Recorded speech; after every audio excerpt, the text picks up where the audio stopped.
Chhattisgarhi video देखने के लिए हमारे चैनल को सब्सक्राइब करें और दबाएं इस बेल आइकन को, ताकि हमारे वीडियो के नोटिफिकेशन आपके पास पहुंचे सबसे पहले।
आना रानी रे ऑटो मत ला बैठार लो।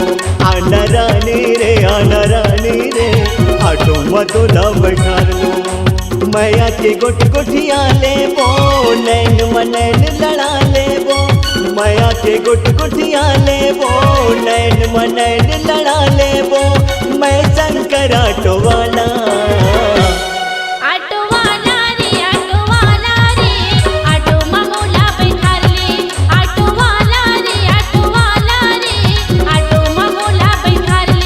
आना रानी रे ऑटो मत ला बैठार लो। आना रानी रे ऑटो मत ला बैठार लो।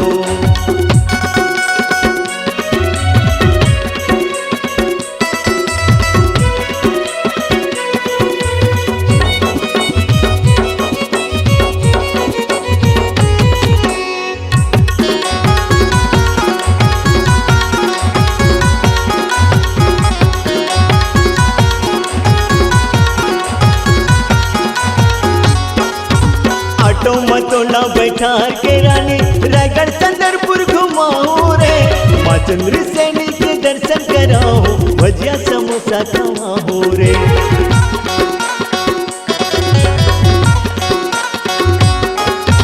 ऑटो मतोला बैठार के रानी रायगढ़ चंद्रपुर घुमाओ रे।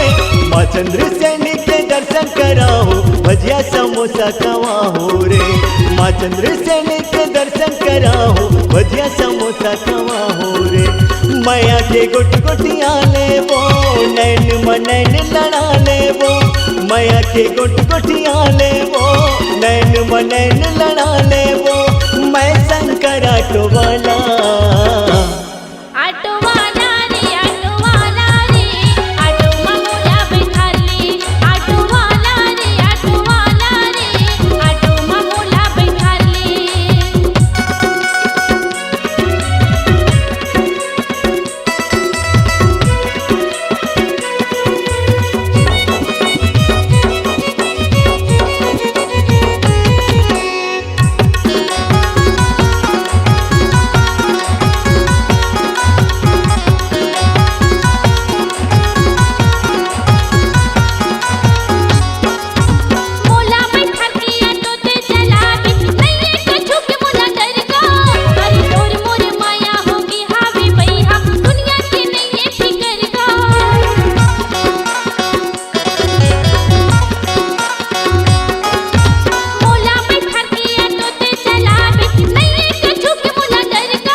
चंद्र सैनी के दर्शन कराओ, भजिया समोसा खाओ।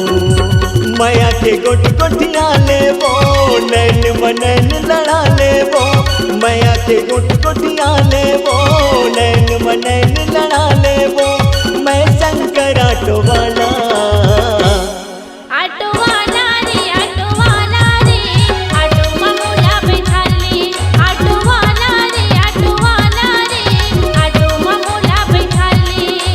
मैया के गोट गोठिया लेबो, नैन मनैन लड़ा लेबो। माया की गुट गुटिया लेबो, नैन मनैन लड़ा लेबो। ए शंकर दिलवाला। आना रानी रे ऑटो में तुला बैठार लो आना रानी रे ऑटो में तुला बैठार लो ऑटो वाला रे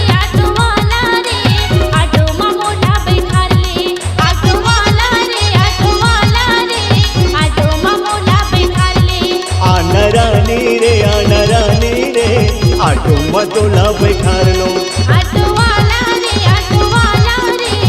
ऑटो में मोटा बैठार ले हाँ हाँ ऑटो में तुला बैठार लो हाँ हाँ ऑटो में मोटा बैठार ले हाँ हाँ ऑटो में तुला बैठार लो हाँ हाँ ऑटो में मोटा बैठार ले। अगर आप अपनी आवाज को एक नया आयाम देना चाहते हैं तो चले आइए मल्टी ट्रैक डिजिटल रिकॉर्डिंग के लिए संपर्क करें HK म्यूजिक कंपनी कोटा डबरी चांपा छत्तीसगढ़। मोबाइल नंबर है 9329238487 और 8085380339।